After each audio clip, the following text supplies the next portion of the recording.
নমস্কাৰ মৰমৰ শিক্ষাৰ্থীসকল, তোমালোকে ইতিমধ্যে যুক্তাক্ষৰ সম্পৰ্কে বহুত কথাই শিকিলা, নহয় জানো? যুক্তাক্ষৰ গঠন কৰা, যুক্তাক্ষৰ ভাঙা, যুক্তাক্ষৰ ব্যৱহাৰ কৰি বানান লিখা, এনেকুৱা বহুত কথাই শিকিছা। যুক্তাক্ষৰনো কেনেদৰে গঠন হয়, কিছুমান যুক্তাক্ষৰ ৰূপ সলনি হয়, কিছুমানত আকৌ দুটাতকৈ বেছিও আখৰ লগ লাগি থাকে। এই যে কথাবোৰ শিকিছা, এই কথাবিলাক আৰু কিমান ভালদৰে মনত ৰাখিব পাৰি, আজি আমি সেই সম্পৰ্কে আলোচনা কৰিম। আহাচোন আমি আলোচনা কৰিবলৈ লোৱা কথাখিনি শুনো, লগতে আমি চাইও যাওঁ।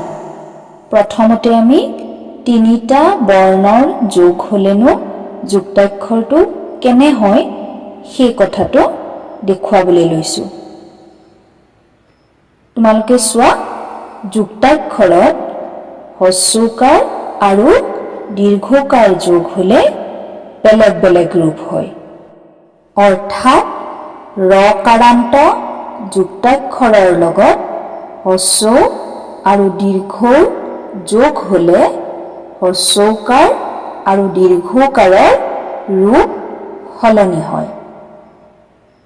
তোমালোকে এটা কথা মন কৰিবা, এই যে তিনিটা বৰ্ণৰ যোগ দেখুৱাবলৈ লৈছোঁ, এই তিনিটা বৰ্ণত আচলতে দুটা ব্যঞ্জন বৰ্ণৰ যোগ হ'ব আৰু লগতে এটা স্বৰবৰ্ণ যোগ হ'ব। হ্ৰস্ব আৰু দীৰ্ঘ স্বৰবৰ্ণ, আৰু এই স্বৰবৰ্ণৰ দুটাৰ চিন হ্ৰস্বকাৰ আৰু দীৰ্ঘকাৰ এই ব্যঞ্জন বৰ্ণ দুটাৰ লগত যোগ হোৱাৰ পিছত হ্ৰস্বকাৰ আৰু দীৰ্ঘকাৰৰ ৰূপ সলনি হয়। বুজিলানে? এতিয়া চোৱাচোন, আমি তলত কেইটামান উদাহৰণ লওঁ আৰু সেই উদাহৰণকেইটা চালে তোমালোকৰ মনত পৰিব এইকেইটা যুক্তাক্ষৰ ইতিমধ্যে তোমালোকে শিকি আহিছা। দন্ত ত যোগ ৰ যোগ হ্ৰস্ব, তয় ৰয় ত্ৰু, অৰ্থাৎ যুক্তাক্ষৰটো আমি এনেদৰে চাব পাৰোঁ, দন্ত ত যোগ ৰ সমান কি হয়? তয় ৰয় ত্ৰ। সেই তয় ৰয় ত্ৰ যুক্তাক্ষৰটোত লগত হ্ৰস্বও যোগ হৈছে, গতিকে সেই হ্ৰস্বৰ ৰূপ সলনি হৈ আখৰটোৰ কাষত লাগি গৈছে।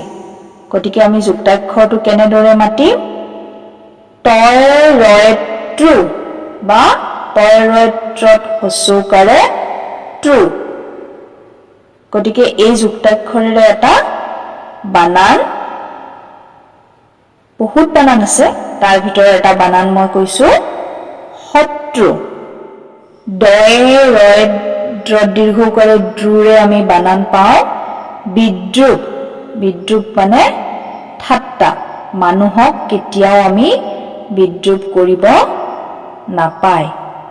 তাৰপিছত চোৱা, দন্ত ধ যোগ ৰ যোগ হ্ৰস্ব উ, ধয় ৰয় ধ্ৰু বা ধয় ৰয় ধ্ৰত হ্ৰস্বকাৰে ধ্ৰু।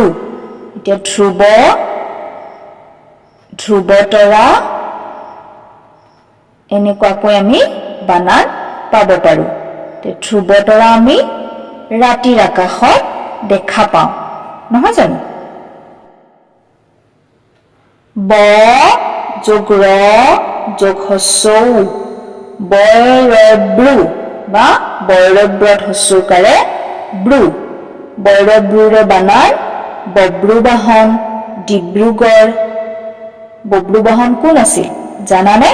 বব্ৰুবাহন অৰ্জুনৰ পুত্ৰ আছিল। তাৰপিছত চোৱা, দন্ত ন যোগ দন্ত ত যোগ হ্ৰস্ব উ, নয় তইন টু বা নয়তন তত হ্ৰস্বকাৰে টু। গতিকে নয়তন্তুৰে বানান জন্তু কিন্তু এনেকুৱা আৰু বানান পাবা তোমালোকে বিচাৰি ল'বা তাৰ পিছত চোৱা দন্ত হ যোগ দন্ত ত যোগ হস্ৰউ হয়তস্তু বা হয়তস্তত হস্ৰউকাৰে স্তু বস্তু স্তুতি স্তুতি মানে হ'ল প্ৰাৰ্থনা তাৰ পিছত চোৱা ভ যোগ ৰ যোগ দীৰ্ঘউ ভৈৰভ্ৰু বা ভৈৰভ্ৰ দীৰ্ঘউকাৰে ভ্ৰু ভ্ৰুকুটি ভৃক্ষেপ এনেকুৱা ধৰণে আমি বানান পাওঁ অভিধানত তোমালোকে আৰু বানান পাবা বিচাৰি চাবা তালব্য হ যোগ ৰ যোগ হস্ৰউ হৰশ্ৰু বা হৰস্ৰত হস্ৰউকাৰে শ্ৰু শ্ৰুৰে বানান শ্ৰুতলিপি শ্ৰুত এনেকুৱাকে বানান পাওঁ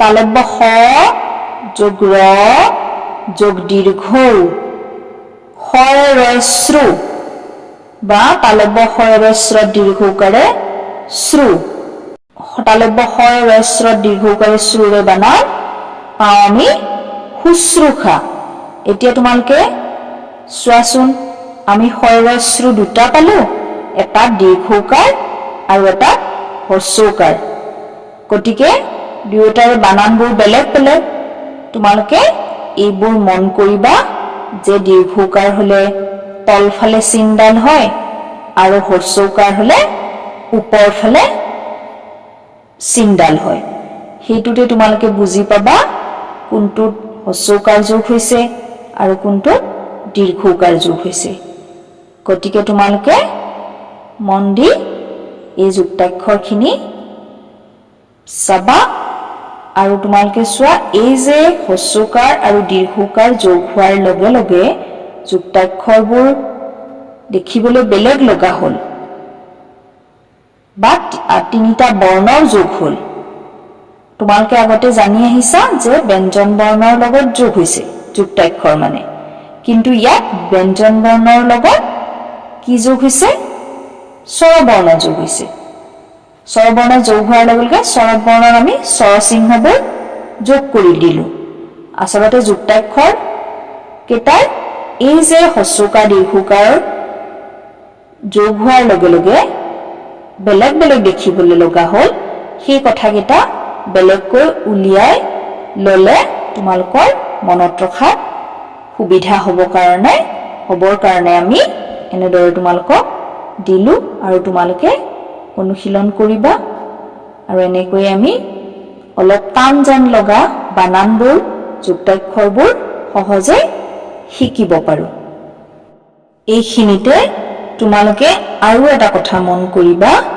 যে নয়তন্তু আৰু হয়তস্তু এই যুক্তাক্ষৰ দুটাত হস্ৰউকাৰৰ চিন যিটো আছিল হস্ৰউ আখৰটো যোগ হোৱাৰ পিছত যুক্তাক্ষৰটো সম্পূৰ্ণৰূপে সলনি হৈ গৈছে আমি সেই যুক্তাক্ষৰ দুটা দেখিলে তলফালে যে নৰ তলত ওৰ নিচিনা আৰু দন্ত হৰ তলত ওৰ নিচিনা লাগি গৈছে সেইটো আচলতে হস্ৰউকাৰ যোগ হোৱাৰ কাৰণেহে তেনেধৰণে হৈছে গতিকে তোমালোকে এই ধৰণে কথাখিনি মনত ৰাখি থবা ধন্যবাদ